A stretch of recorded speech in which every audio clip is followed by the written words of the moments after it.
అందరికీ నమస్కారం ఫ్రెండ్స్. మనం కంటిన్యూ చేస్తున్నది నాకు తెలిసి మీకు గుర్తుండే ఉంటుంది, నౌన్. ఓకే, కొన్ని మళ్ళీ ఇంకా కొత్త విషయాలు తెలుసుకుందాము. చిన్న టాపిక్ కాదు ఇది పెద్ద టాపికే. కాబట్టి మనము పార్ట్స్గా డివైడ్ చేసుకొని మనం చూస్తే బాగుంటుంది. ఒకేసారి కంటిన్యూగా ఒక 10 hours చెప్పుకోవచ్చు ఓన్లీ నౌనే. కాకపోతే ఏంటంటే ఆ 10 hours మనం వినం కదా, అందుకనే 10 minutes 15 minutesలో స్ప్లిట్ చేసి ఆ విధంగా చెప్పడం అవుతుంది. సరే, ప్రీవియస్ పార్ట్స్లో మనం ఏం చెప్పుకున్నాం? నౌన్ అనగానే మీకు అందరికీ తెలుసు 5 types ఆఫ్ నౌన్స్ ఉన్నాయి. అది కాదు ఇప్పుడు మనం చెప్పుకుంటుంది. మళ్ళీ అదే స్టార్ట్ చేస్తున్నామంటే అది కాదు, అది కాకుండా చెప్పుకోవాలి. ఇప్పుడు ఏంటి అంటే ఈ proper noun, common noun, abstract noun, collective noun, material noun, ఇవి కాకుండా మనం ఏమంటామంటే కేసెస్ అంటాం, నౌన్ కేసెస్. ఈ నౌన్ కేసెస్ ఏంటి అంటే ఇవి కూడా టైప్స్ ఆఫ్ నౌన్సే, కాకపోతే కేటగిరీ వేరు. దీని కొంచెం ఎక్స్ప్లెనేషన్ ఉండాలి అని చెప్పేసి వీటిని సపరేట్ చేస్తారు. నేనేం చెప్పాను అంటే నౌన్ కేసెస్ వచ్చేసి 4 ఉంటాయి. ఓకే, వాటిని మీరు ఎలా గుర్తుపెట్టుకోవాలి? ఒకసారి ఇక్కడ చూడండి, PVCN అని ఈ విధంగా గుర్తుపెట్టుకోవాలి. PVCN ఎలా గుర్తుంటుంది అంటే మనకు తెలుసు కదా, ప్రైమ్ మినిస్టర్ పివి నరసింహారావు అని ఉండి, చీఫ్ మినిస్టర్ చంద్రబాబు నాయుడు. ఆ విధంగా గుర్తుపెట్టుకున్నాం అనుకోండి, అయిపోతుంది.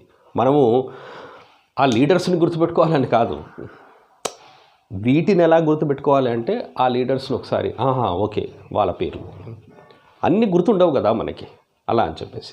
సరే, మరి PVCN అన్నాం. ఏంటివి అంటే కేసెస్లో ఈ 4 కేసెస్ అన్నమాట. పొజెసివ్ కేస్, ఇది వొకేటివ్ కేస్ అంటాం. వొకేటివ్ కేస్ దీన్ని ఏమంటామంటే దిస్ వన్ కాంపౌండ్ కేస్. చూసారా, మనకే అప్పుడప్పుడు ఎన్నో చూస్తుంటాం కాబట్టి మనకే కొంత తొందరగా గుర్తుకు రాదు. సో కాంపౌండ్ కేస్ ఇది వచ్చేసి నౌన్ అండ్ నంబర్ అంటాం. అంటే నంబరింగ్, సింగులర్ ప్లూరల్ అంటాం కదా, అలా గుర్తుపెట్టుకోవాలన్నమాట. అన్నీ గుర్తుండవు. మాట్లాడేటప్పుడు అవసరం అంటే అవసరం ఉండదు. మాట్లాడేటప్పుడు ఇది మనము రాసేటప్పుడు మాత్రమే అవసరం ఉంటాయి, అది కూడా ఎగ్జామ్స్ రాసేటప్పుడు. మనము ప్రీవియస్ క్లాస్ మీకు ఒకవేళ గుర్తున్నట్టయితే నేను ఒకసారి మీకు చెప్తాను. ఏంటంటే పొజెసివ్ కేస్ని మనము డిస్కస్ చేసుకున్నాం. ఒక 15 minutes 20 minutes ఉంటుంది, నాకు తెలిసి 2 partsగా చేశాము. పొజెసివ్ కేస్ అంటాం. పొజెసివ్ కేస్ అంటే ఏంటి, మళ్ళీ ఒకసారి గుర్తుకు చేస్తాను. ఏంటంటే ఇప్పుడు రాజా అని ఉందనుకోండి, రాజా అని ఉంటే ఇప్పుడు మనం ఇలా అపస్ట్రఫీ పెట్టామనుకోండి, రాజాస్ అవుతుంది, అంటే రాజా యొక్క. కాబట్టి ఇది పొజెసివ్ కేస్ అవుతుంది అనమాట. దీని గురించి మనము చెప్పుకున్నాం. చిన్న విషయము ఒకటి ఏంటి అంటే ఇదే పొజెసివ్ కేసు గురించి ఇంకొక చిన్న పాయింట్ చెప్తాను. ఏంటి అంటే ఇప్పుడు బాయ్ అని ఉందనుకోండి, బాయ్ అంటే ఇది బాయ్స్ అవుతుంది. ఓకే, ఇది పొజెసివ్ కేసే. అబ్బాయి యొక్క అని అవుతుంది అనమాట, అబ్బాయి యొక్క. ఇప్పుడు నేను ఇక్కడ ఇలా అన్నాను అనుకోండి, బాయ్స్ డిక్షనరీ అన్నాను అనుకోండి. బాయ్స్ డిక్షనరీ అంటే అబ్బాయి యొక్క డిక్షనరీ అని అర్థం. కానీ అక్కడ ఉన్న అబ్బాయిల యొక్క డిక్షనరీ ఇది అన్నాం. అప్పుడు ఎలా అనాలి అంటే బాయ్స్ అనాలి, ఇక్కడ అపస్ట్రఫీ పెట్టి డిక్షనరీ అనాలి.